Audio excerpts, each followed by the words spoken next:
What is going on? We are back in black in the building. Man, did Jesus come back? Oh, damn. He didn't come back. Well, we'll try again next Sunday. But anyway, shout out to everybody out there at the Court Plantation making it do what it needs to do to survive. I have a different reverence and respect for people that are at the Court Plantation because that's what I do.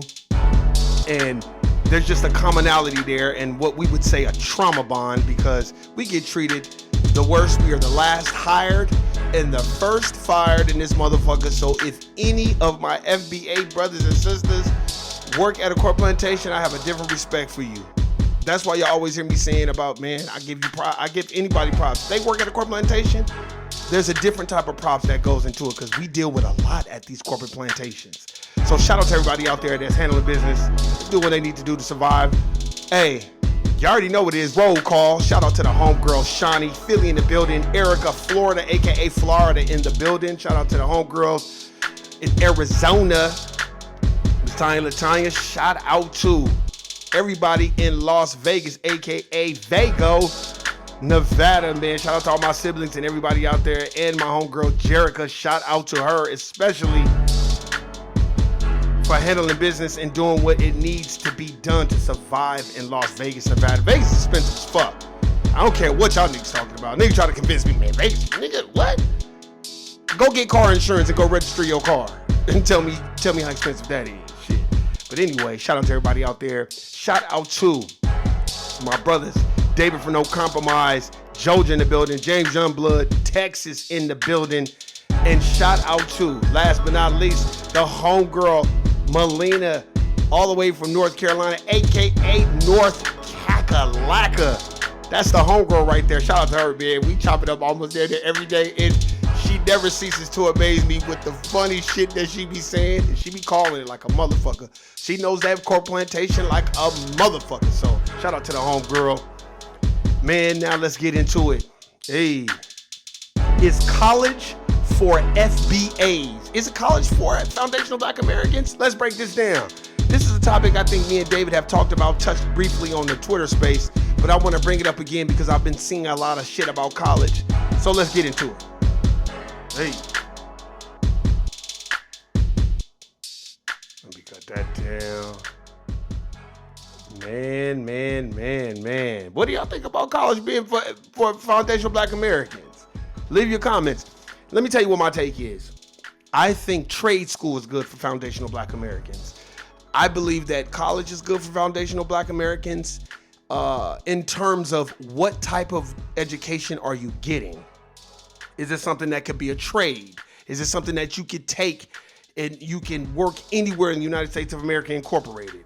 That's fine. But if you're going to school for African American studies, nigga, you just go buy the books and go listen to Dr. John Henry. Fuck all that. You go listen to Dr. John Henry Clark. You go listen to them. If our elders are too much for you, guess what? We have young OGs, James Youngblood, Dave for No Compromise. Look, I would highly recommend that people go listen to James Youngblood and Dave for No Compromise. You'll see it. Look, you'll always hear me mention these brothers because that's what you really need to be listening to. Brothers like them. You know, I know my brother James, he's launched his own platform, and I got to get the name and everything so I can start talking about it on my podcast here because you have to really listen to these brothers. These brothers have vital information and things that definitely help the situation, and they'll give you a different perspective and educate you at the same time. James Youngblood, Dave for No Compromise, go listen to them. If the elders are too tough for you, listen to them because they know how to take the information from the elders and make it palatable to the average foundational Black American.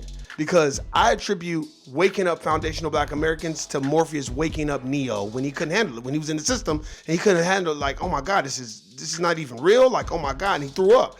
That's how a lot of Black folk, foundational Black Americans are when they start waking up and they start reading different books and gaining knowledge from other people. You know what I mean? So I would suggest you do that. Those are brothers that I know and I think they dope. And I think y'all should listen to them. And the reason why I'm saying that is because every time I would do a Twitter space, I would go back and re-listen to what David is saying, and I'm like, man, this nigga's not lying. Like, even when he's like, I keep bringing this up over and over again. I know everybody probably get tired of me, but when that one time he's like, Warren G, the dominant society is the masters of confusion. Man, he ain't never lied. They at the corporate plantations, they're in the credit unions, in the banking system.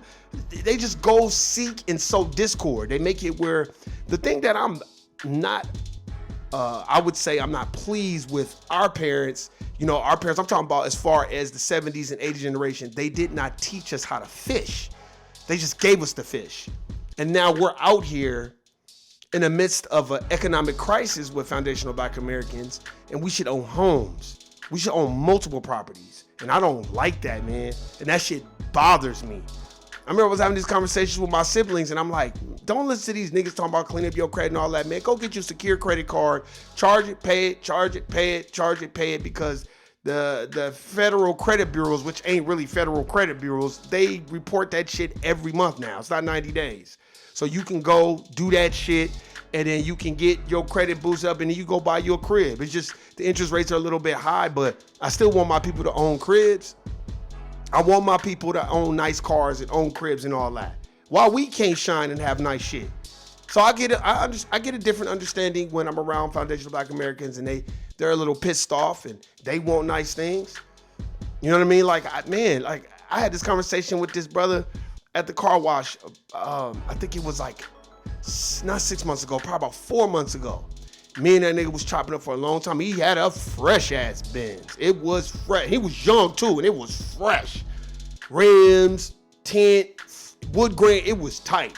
And he parked next to me, and I said, man, before he could even say what, I said, man, I'm feeling that ride, young OG. He was like, man, thanks, OG. You know, thanks, man. Thank you, man. He's like, man, you like the first nigga? I'm like, no, nigga, I want my people to have nice shit.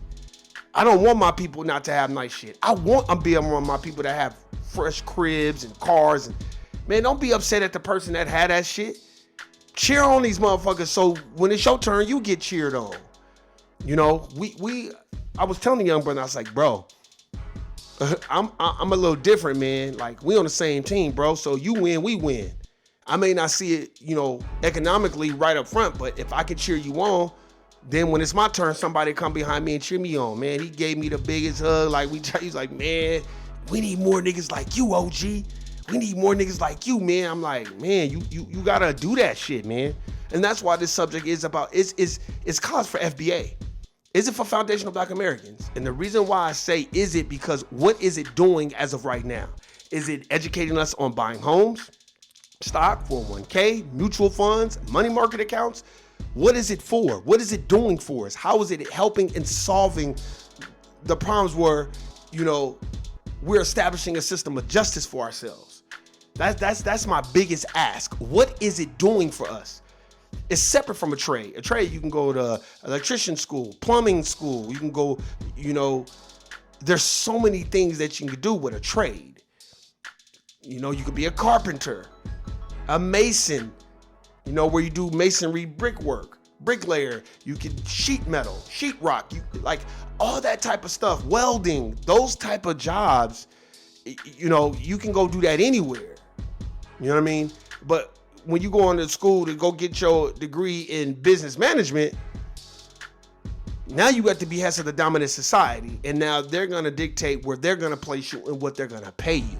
You're like, Warren, why are you talking about this? I'm talking about this, man, because this affects foundational Black Americans the most. We don't own no houses.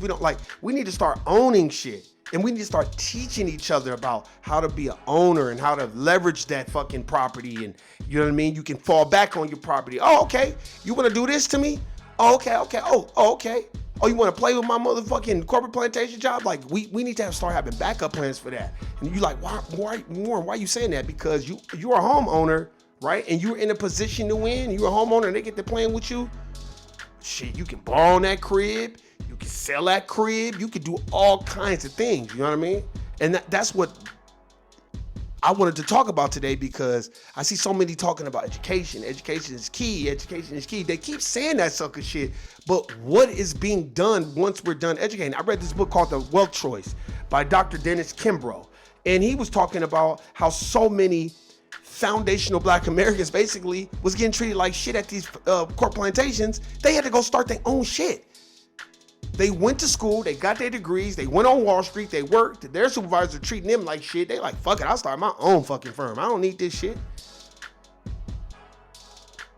I think everybody needs to go watch the Dame Dash interview from almost 10 years ago, where he basically eviscerated that whole interview and destroyed them mentally with how brilliant he is. It's just a brilliant interview. And I think everybody needs to understand that. You're like, what you mean? Man, I'm telling you.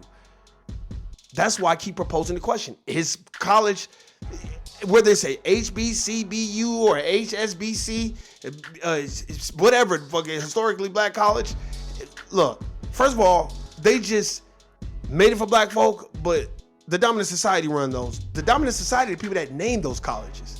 Spelman is named after a white person. I think that's what David from No Compromise told me. Yeah, David was the one that told me that. He's like, Warren G.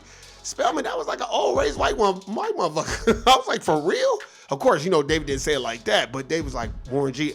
I think Spelman is named after a dominant society person. I was like, damn. So whether you go to an HSB, whatever it is, HBSCU or whatever the fuck they call that shit, historically black college. And this is no diss to my people that go to historically black colleges. You know your Spelmans and your Morehouse. I'm not tripping off that. You need to understand. For an example, I read this book called, it's about Margaret Sanger. God dang, what is it called? This was a good book. And it had Mary McLeod Bethune in there. She was the main one going along with that shit. So you have to understand, everybody has a price. Some people will compromise their integrity and leverage their integrity to get paid. That's what I'm saying. Is college something good for us? Oh, the book was called The Negro Project. I know David and them read that book. It was about Margaret Sanger. She was getting a lot of the well-known foundational black Americans to co-sign Planned Parenthood. And Mary McLeod Bethune of Bethune-Cookman University was one of the main motherfuckers that was in there. And look, I don't know the mentality. I don't know why, but I'm saying, what is the point of going to college? I get the degrees and you can get a job, but I think we need more welders, plumbers, electricians, masons. We need more of those. You know what I'm saying? More landscapers, more. Man, in Las Vegas, Nevada, you call a person to landscape, it's the Latino community. It's not our community. You call a plumber, it's the Latino community. I've met one black plumber in about 15 years. Like, Warren, but they out there. Yeah, they out there, but where are their businesses? Where are their LLCs? Where are their brick and mortars? What's going on? Why do we not have that? You don't have to go to a 4-year college to be a plumber. I'm like, Warren, why don't you do it? Look, let me tell you something. And you don't even want to know why, but I wish I would have. I wish I would have been socialized to be an electrician or a plumber or any of that shit. I trust me when I say this, I wish I would have. Because, man, do I be thinking now. Because I could have started my own fucking business. I could have had my siblings answering the phones. We have so much talent and so much raw, soulful energy because we got that melanin and we naturally possess the law of rhythm. But we spend so much time arguing, fighting about shit that don't matter. I just be like, oh my God. Like I was thinking this the other day. I was like, man, if I was a plumber, all the motherfucking siblings I got, okay, one motherfucker be answering the phone, one person be doing the billing, another person be doing this, and then I have another motherfucker that do man, that's what we need in this world to make a change sometimes, man. Not just everybody working individual corporate plantation jobs. You know what I'm saying? We need to start focusing on what matters most to us. That's why I keep saying, is college something that is beneficial for FBA? That's all I'm saying. So I just want y'all to really, really think about what I'm saying today. I took a different turn. I didn't want to talk about no killings and all that. We do that a lot. So, now I want to challenge us. Tell me, give me both perspectives. The good perspective of getting your degree and then the other part of getting your degree when you're a foundational black American. Give us the positive and the negative. I know Erica, my sister Erica, I know she gonna let me know. She gonna let me have it. Like, This is the good part about it, Warren G, and this is the fucked up part. I know David, James, everybody be leaving comments. Touch everybody. I know everybody gonna be like, this is the good part about it, and this is the bad part about it. I think we need trades. I need foundational Black Americans. I think we need trades so we can teach those trades to our kids, and you know it goes on and on and on like that. And we're always employed, self-employed. It's a lot of work, but hey, high risk, high reward. Let me know what y'all think, man. Hey, I appreciate everybody listening, subscribing. Hey, we done. Hey, enjoy y'all day today. If you're going to church and singing in the choir, do what you need to do. But remember what I said. It's college for FBAs. I'm saying trade school. Guilty, nigga. I'm out.